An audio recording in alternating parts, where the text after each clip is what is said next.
Tarde a todos, né? Primeiramente, eu gostaria de agradecer o convite para participar e falar que agora vai ser bem difícil falar alguma coisa depois da palestra do Talden e da Jéssica. Eu segui uma linha um pouco diferente. Eu resolvi levantar alguns pontos da legislação que eu acho importante a reflexão do Ministério Público Federal. Então, eu vou ter uma conversa aqui com vocês de uns pontos que eu acho interessante a gente observar. Eu não consegui, não dá para listar todos por conta do tempo, e eu fico à disposição depois, se vocês quiserem conversar em um outro momento. Eu vou compartilhar minha tela aqui para a gente começar. Deixa eu só botar aqui para apresentar.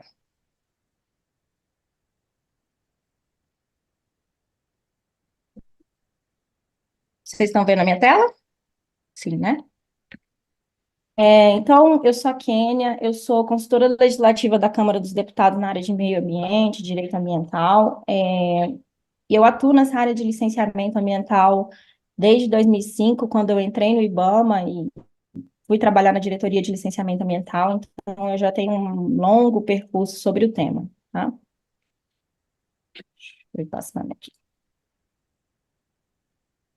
Então, assim, a primeira coisa que eu quero que a gente pense, e aí eu estou falando assim, só para a gente começar de uma ideia, eu sei que todos vocês conhecem muito bem a legislação de licenciamento ambiental, a gente pensar o licenciamento ambiental como um procedimento administrativo. Então, ele tem uma série de etapas que devem ser cumpridas para que a licença ambiental seja emitida de forma a mitigar os impactos ambientais daquele empreendimento. Então, pensando nisso, eu vou seguir o caminho da gente passar um pouco por essas etapas e pensar um pouco sobre essas etapas e o que está sendo feito e se isso está sendo feito de forma correta. Então, assim, a primeira coisa, a gente tem que passar para pensar, né? O licenciamento ambiental vem desde a Política Nacional de Meio Ambiente, que ela é de 1981, ou seja, anterior à Constituição Federal. Ela traz entre os princípios da política que você tem que ter um controle e um zoneamento das atividades potencial e efetivamente poluidoras, e ela traz dois instrumentos extremamente importantes para o licenciamento ambiental, mas que são distintos. A questão da avaliação do impacto ambiental e a questão do licenciamento ambiental.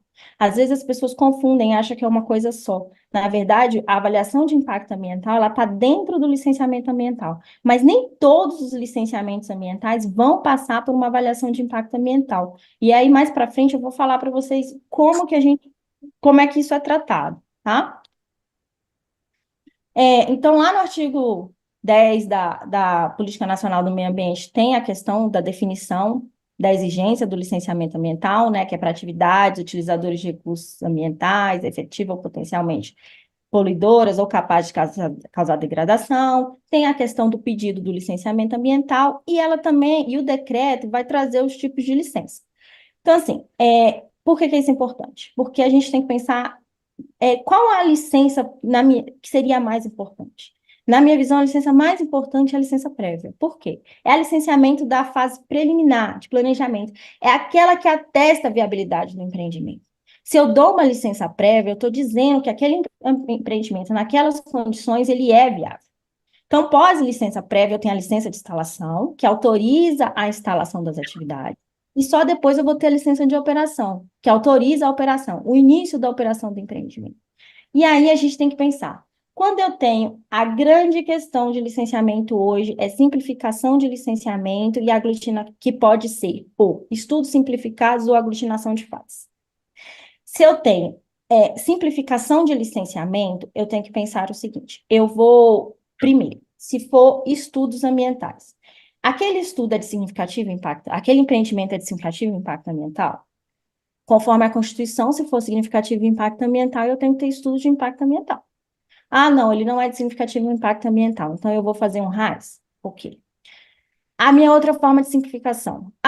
Se eu fizer um RAS, eu posso, então, aglutinar as minhas fases de licença, ou seja, eu já posso emitir diretamente uma LI? Posso.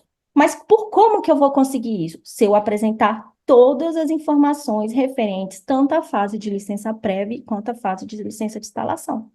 Eu não posso aglutinar fases de licenciamento e não apresentar os devidos documentos relacionados por cada fase.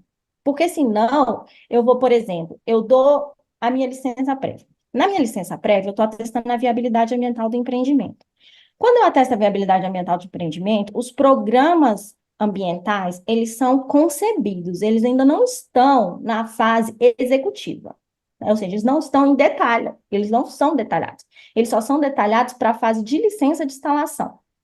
Até porque na fase de licença prévia, eu ainda estou definindo localização, alternativa locacional, alternativa tecnológica. Então, para eu definir os programas ambientais, eu tenho que ter definido isso antes. Então, se eu vou passar direto para a fase de instalação, o empreendedor ele já vai ter que apresentar esses programas em caráter já detalhado, em caráter executivo. Então, esse tipo de coisa e esse tipo de procedimento que a gente tem que avaliar se eles estão sendo observados. Então, só para lembrar, então a gente tem um procedimento trifásico, prévia, instalação e operação, e aí eu trouxe esse detalhamento do procedimento trifásico. Então, a primeira coisa, quando chega lá no licenciamento prévio de um empreendimento, é a proposta. E a primeira coisa que eu vou fazer é a triagem dessa proposta. Primeira coisa que tem que ver. Eu sou o órgão competente para licenciar esse empreendimento? A competência ela é tratada na Lei Complementar 140, de 2011. Ela define o órgão competente, se é IBAMA, se é o órgão estadual, se é o órgão municipal. Ok, eu sou o órgão competente para tratar desse tipo de empreendimento. Então, eu vou definir o escopo. O que é meu escopo? É o meu termo de referência para o licenciamento daquele empreendimento. O que tem acontecido hoje? Os órgãos ambientais têm começado a fazer termos de referência padrão para empreendimentos. Eu nada contra os termos de referência padrão, mas eles devem ser adequados à realidade do caso a caso. Ele é um padrão. A ideia do termo de referência padrão é que ele seja um padrão que o órgão ambiental utilize e avalie, após avaliar aquela solicitação de empreendimento, se tem que ou não ser feitas adequações. Eu não posso dizer que é uma receita de bolo que cabe para todos os casos. Você tem locais com diferentes situações socioambientais. Então, pode ser que para um local você precise de uma certa exigência e outro não. Então, a primeira coisa é definir esse termo de referência. Quanto melhor o meu termo de referência, e, na minha opinião, quanto maior a participação popular na elaboração do termo de referência, menor vão ser as disputas lá na frente no processo de licenciamento ambiental. Então, eu elaborei o meu estudo ambiental. Vamos supor que seja um EIA-RIMA. Então, eu defini que é de significativo impacto ambiental. Então, eu elaborei o estudo, eu, empreendedor, elaborei o estudo, eu entrego para o órgão e faço a minha análise técnica. O órgão vai fazer a análise técnica. No caso do EIA, tem a questão das audiências públicas, que devem ser realmente um espaço de participação da sociedade, de discussão. E as pessoas têm que começar a entender que a participação popular ela não pode ser vista como um entrave no processo de licenciamento ambiental. Esse autor, que é um professor da Universidade Federal de Minas Gerais, o Alberto, ele fala que a participação pública ela deveria permear todo o processo de licenciamento ambiental, ao longo de todo o licenciamento ambiental, porque é como se ela desse um feedback se eu preciso fazer ajustes no licenciamento ambiental, se eu preciso fazer ajustes no empreendimento, se eu preciso fazer ajustes nas condicionantes, se tem algo errado. Então, as pessoas costumam ver a participação social como participação pública, como um entrave. Eu não vejo como um entrave, eu vejo como uma forma de minimizar problemas e disputas, inclusive judiciais. Então, eu analisei meu estudo, ok, tá tudo certinho, audiência pública ok, eu vou decidir se eu emitir a licença prévia ou não. Emiti minha licença prévia, atestei a viabilidade do empreendimento. Vem o empreendedor, entrega o quê? Os planos e projetos de forma detalhada, detalhada para instalação. Aí eu analiso, tá ok? Cumpriu também as condicionantes de licença prévia, porque é isso também que a gente tem que colocar. Nas fases posteriores, além da exigência dos estudos ambientais, seja o detalhamento de projetos e programas de mitigação de impactos ambientais, eu tenho que pensar também que o empreendedor tem que cumprir as condicionantes ambientais. Não é raro, no processo de licenciamento ambiental, condicionantes saírem lá da licença prévia e parar lá na licença de operação sem serem cumpridas. Então, assim, a gente tem que pensar nisso. O empreendedor cumpriu as condicionantes, tá ok, eu vou emitir a minha licença de instalação. Durante a instalação, o empreendedor vai adotar as medidas que ele colocou nos projetos de mitigação de impacto na fase de licença de instalação. Ele cumpriu tudo isso na fase de licença de instalação? Tá ok, eu vou fazer minha análise técnica e vou decidir pela minha licença de operação. Então, é um processo que ele é contínuo, o processo de licenciamento ambiental. Então, quando eu faço simplificação, que eu vou aglutinar licenciamento prévio de instalação e às vezes até licença de operação, que aí sai uma licença ambiental única, que eles chamam de LAU, por exemplo, alguns estados, eu tenho que aglutinar todas essas fases. E eu tenho que exigir do empreendedor todos esses documentos relativos a todas essas fases. Tá? Então, é como eu falei, a análise de competência ela é lá na Lei Complementar 140, então a gente tem que ver se o órgão realmente é o órgão competente, tá?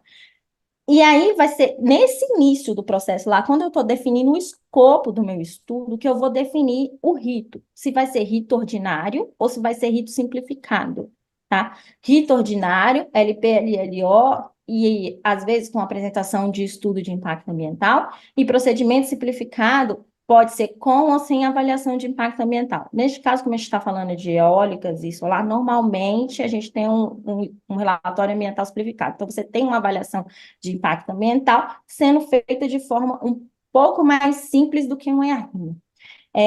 Porque, como assim, a grande diferença do EIA e do RAIS, assim, uma das diferenças é a questão de volume de conteúdo que eu vou estudar. Tem uma questão também da necessidade, normalmente, do EIA, de dados primários. Você vai para campo, você tem sazonalidade, você exige uma série de coisas, que no RAIS, às vezes, isso não é tratado dessa forma, e você tem dados secundários em um estudo mais simples, tá?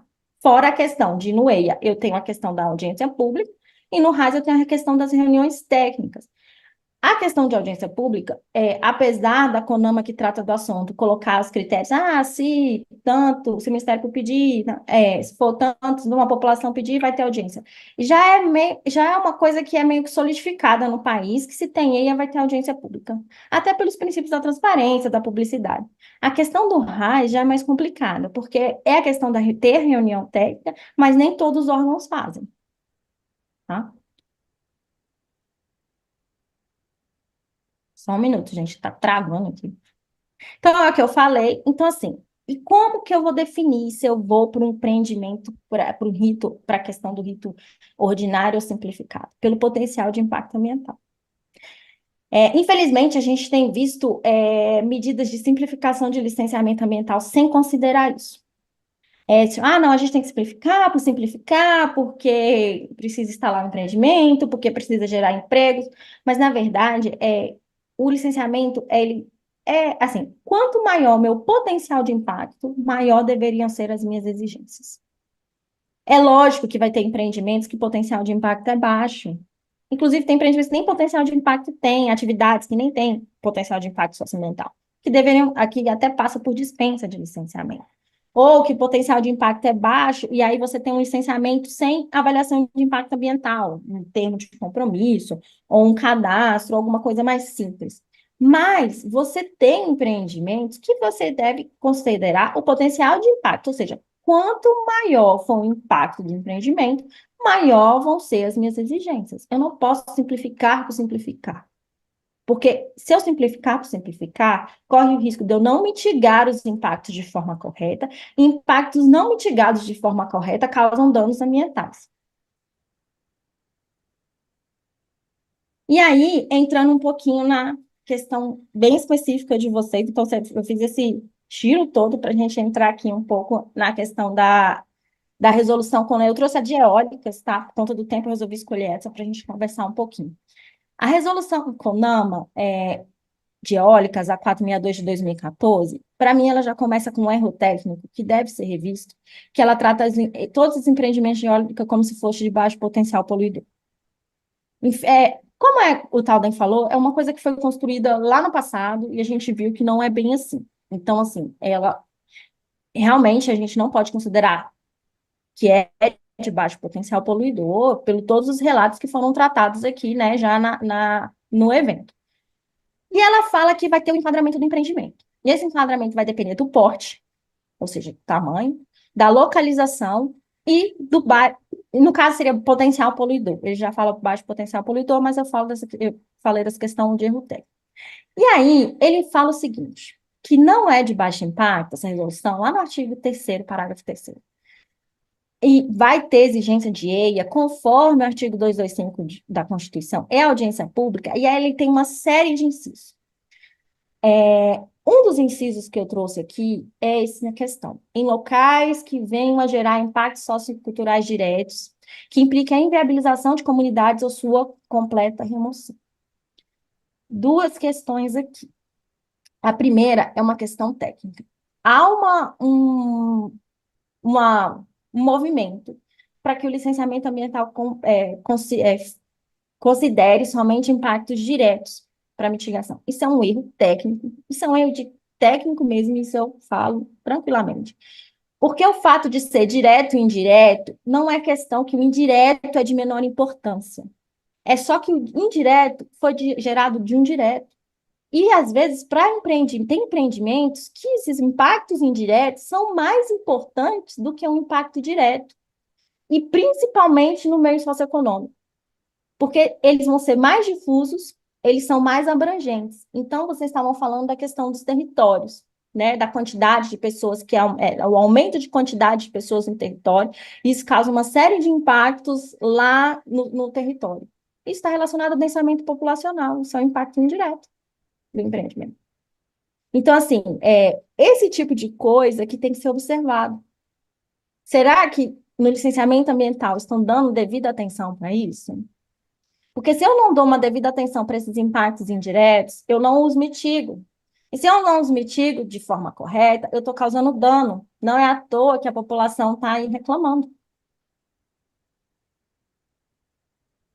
E aí, voltando àquele artigo 3º, só para a gente pensar mais um pouquinho, um dos incisos do artigo 3º, ele fala que vai ser passível de rima locais que tenham espécies ameaçadas de extinção.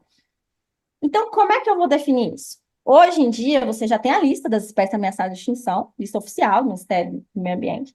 Se você pegar, tem um site que é o site da IUCN, se você colocar lá o nome da espécie, ele vai dar o mapa de abrangência daquela espécie, a localização daquela espécie.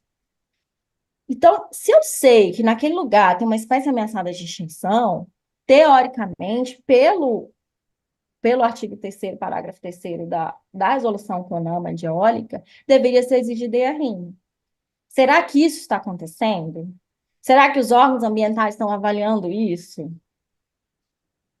E aí, o artigo 5º traz a questão do procedimento simplificado via RAIS. Ele traz um conteúdo mínimo e ele traz essa possibilidade de emissão de licença direta de licença prévia com licença de instalação. E aí eu volto àquela questão bem repetitiva de se ele traz essa possibilidade de emissão direta de licença de instalação, os órgãos ambientais estão observando todos os documentos necessários para as duas fases que estão sendo aglutinadas, tanto fase de licença prévia quanto a fase de licença de instalação, tá? E aí eu trago uma questão para a gente conversar também, que é a questão da fragmentação de empreendimentos. É normal. Gente, eu só vou fechar a janela aqui para vocês ficarem ouvindo esse barulho. Só um minuto.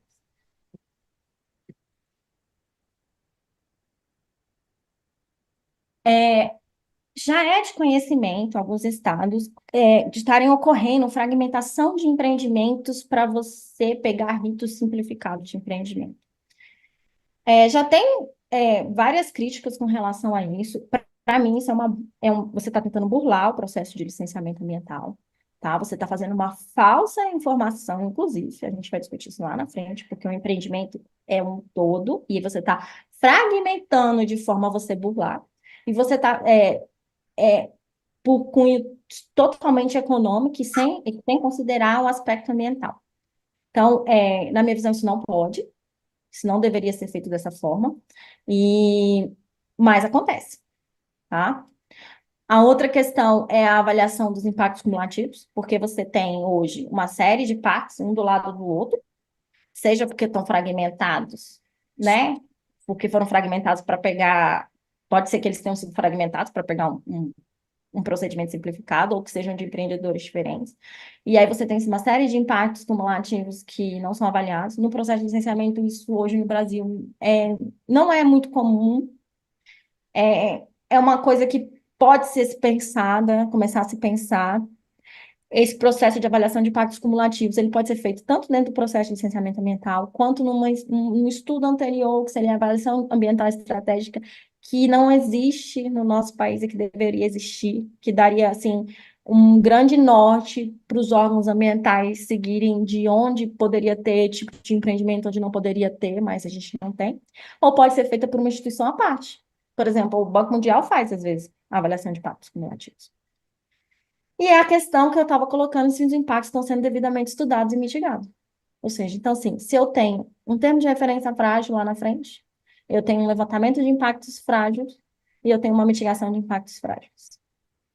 Se eu simplifico de coisas que deveriam estar, simplifico um empreendimento que deveria ser submetido a um EIA-RIMA, pode ser que eu não avalie os impactos direito, então pode ser que eu não tenha mitigado os meus impactos direito. E aí, considerando tudo que foi falado já no evento hoje, além da resolução CONAMA de eólica, a gente tem que sempre lembrar que a gente tem a resolução 237 de 97. Ela não foi totalmente revogada, só alguns trechos relacionados à competência que foi para a Lei Complementar 140. O órgão ambiental, ele pode, por decisão motivada, e aí entra muito nessa questão que o professor Talman falou, da questão do licenciamento ser dinâmico, e mudar ao longo do tempo, a gente descobrir coisas, novas tecnologias, ver que impactos não estão sendo mitigados. Então, o órgão ambiental, ele pode, mediante decisão motivada, modificar condicionantes e medidas de controle. Ele pode suspender a licença, ele pode cancelar a licença. Quando eu tiver violação e inadequação das condicionantes ou normas legais, então eu vejo que a minha condicionante não é adequada, ela não está mitigando aquele impacto, eu posso, sim, motivadamente mudar a minha licença e exigir um novo programa ou alguma coisa que possa mitigar o impacto. Omissão ou falsa descrição de informações relevantes subsidiaram a expedição da licença e superveniência de graves riscos ambientais e à saúde. Tá? E aí, a Jéssica já falou, eu ia falar um pouco.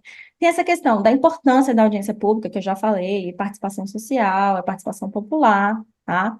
Ela tem as regras dela lá na Resolução CONAMA 01 de 86, ou na Resolução CONAMA 9 de 87, tá? Ela está referida também lá na 01 de 86, que trata de RIMA. E aí eu vou entrar num ponto que vocês ainda vão discutir, mas eu queria só colocar para a gente pensar um pouco, que é a consulta da 8169. A consulta da 8169, ela não se confunde com as audiências públicas, isso é fato.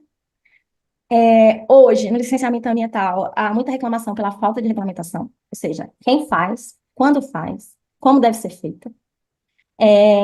Já houve visões restritivas, que ela não se aplicaria às populações tradicionais, ou como um todo, só para povos indígenas e quilombolas. E é uma questão hoje, acho que, de grande judicialização de empreendimentos licenciados no Brasil. Não estou falando só de eólicas, estou falando de empreendimentos de forma geral, e que deve ser conversada, solucionada, porque a gente tem que pensar, essas populações, elas estão sendo devidamente ouvidas, conforme a 869 trata? Tá? Então, eu sei que vocês vão ter uma mesa sobre isso, então vocês perguntem tudo para o pessoal da mesa dessa questão da OET 169. Que ela deve sim ser observada no processo de licenciamento ambiental. A grande questão é como. Que aí, por exemplo, hoje a gente sabe que a FUNAI faz a questão dos povos indígenas, Fundação Cultural Palmares, quilombolas, e as outras populações tradicionais. Quem vai tocar o processo de consulta livre, prévia e informada? Isso é uma coisa a se pensar. A gente não tem isso definido. Então, assim, cada órgão ambiental está fazendo de um jeito. Como fazer que se torne de uma forma mais homogênea, que tenha um protocolo, que seja uma coisa mais certa, tá? E aí, por fim, lembrando que, né, a Lei de Crimes Ambientais, ela trata, pensando na atuação de vocês, como Ministério Público Federal, Ela traz, né, alguns tipos penais para a questão de licenciamento ambiental, né, que é construir sem licença, fazer funcionário público afirmação falsa ou enganosa, né, conceder licença em desacordo com as normas e principalmente o 69A, que ele veio depois de um empreendimento que teve, né, é, o empreendedor omitiu a presença de uma mata de araucária, e aí surge esse tipo penal, que é a questão de elaborar, apresentar no licenciamento ambiental, né, ou qualquer outro procedimento, né, administrativo ambiental, um estudo, um laudo falso ou enganoso, ok? Então, gente, é isso. Na verdade, se eu fosse falar de licenciamento ambiental aqui, eu ia ficar horas e horas e horas e horas falando. Eu tentei pontuar alguns pontos que eu acho importantes, principalmente nessa questão de simplificação de procedimento, de aglutinação de fases, de onde, para quem eu vou exigir EIA, quando que eu vou exigir um relatório ambiental simplificado. Eu fico à disposição para dúvidas e perguntas. E também eu queria pedir desculpa por não estar presencialmente. Eu iria a princípio, mas por questões logísticas e também por conta da questão do desastre do Rio Grande do Sul, eu tive que ficar em Brasília, porque eu também estou atuando nessa área de desastres. Então, eu agradeço o convite e uma boa tarde a todos. E desejamos melhoras, né? Obrigado. E passamos a palavra agora para a doutora Jéssica Silveira.